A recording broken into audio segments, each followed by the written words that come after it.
Plane চুল কাটিংটা কি সুন্দর হয়েছে দেখে নাও। এই যে দেখো খুব সুন্দর লাগছে চুলটা, একদম শুকনো চুলেই কাটিংটা কমপ্লিট করলাম। দেখে নাও কত সুন্দর। আর দেখে নাও বেশি চুল কাটিংও করিনি, হালকা। এই যে দেখো নাও নিচে পড়ে আছে, এই হালকা চুল কাটিংয়ে দেখো কত সুন্দর লাগছে। যদি চুল কাটিংটা সুন্দর হয় না, দারুণ লাগে। দেখো একটু চুল কেটেছি, ওতে এত সুন্দর লাগছে, চুলটা একদম হেভি লাগছে, খুব সুন্দর। এই চুলটা এখন সিম্পল কাটিং করব, তো তোমরা দেখতে থাকো, ঠিক আছে? সিম্পল কাটিং হবে, তো চলো আমি কাটিংটা করছি, দেখে নাও তোমরা। চলো আমি আসছি, চলো আমি গেলাম কাটিংটা করতে। তোমরা দেখো, প্রথমে আমি চুলটা ভালো করে চিরুনি করে নেব। যত ভালো চিরুনি হবে তত হেয়ার কাটিংটা সুন্দর হবে। প্রথমে আমি চুলটা ভালো করে সিম্পল করে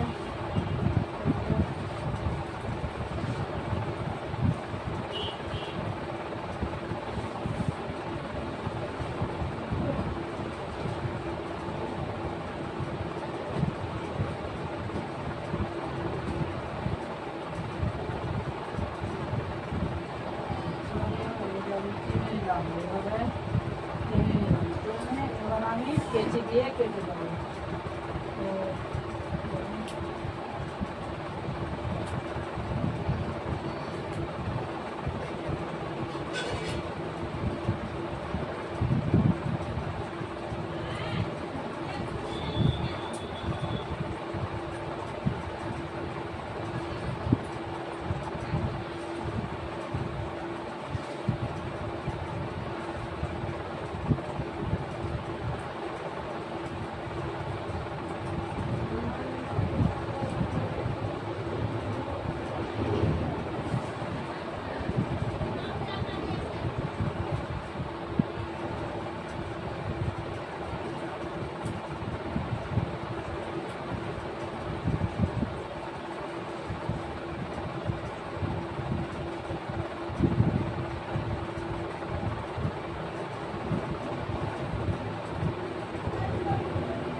চলো, খুব সুন্দর হয়েছে হেয়ার কাটিংটা, একদম অল্প চুল যতটা দেখিয়েছে দিদি ভাই ঠিক ততটাই কাটিং করলাম, কিন্তু খুব সুন্দর লাগছে, ছুচালো হয়ে গেছিল, খুবই সুন্দর হয়েছে হেয়ার কাটিংটা।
তো চলো দেখো কি সুন্দর হয়েছে একেবারে চুলটা, দেখে নাও খুব সুন্দর হয়েছে। সিম্পল কাটিং করলাম আমি, দেখে নাও, ঠিক আছে? এই যে সিম্পল। তো চলো, প্লেন চুল কাটিংটা কি সুন্দর হয়েছে দেখে নাও। এই যে দেখো খুব সুন্দর লাগছে চুলটা, একদম শুকনো চুলেই কাটিংটা কমপ্লিট করলাম। দেখে নাও কত সুন্দর। আর দেখে নাও বেশি চুল কাটিংও করিনি, হালকা। এই যে দেখো নাও নিচে পড়ে আছে, এই হালকা চুল কাটিংয়ে দেখো কত সুন্দর লাগছে। যদি চুল কাটিংটা সুন্দর হয় না, দারুণ লাগে। দেখো একটু চুল কেটেছি, ওতে এত সুন্দর লাগছে, চুলটা একদম হেভি লাগছে, খুব সুন্দর লাগছে। তো চলো টাটা, বাই বাই।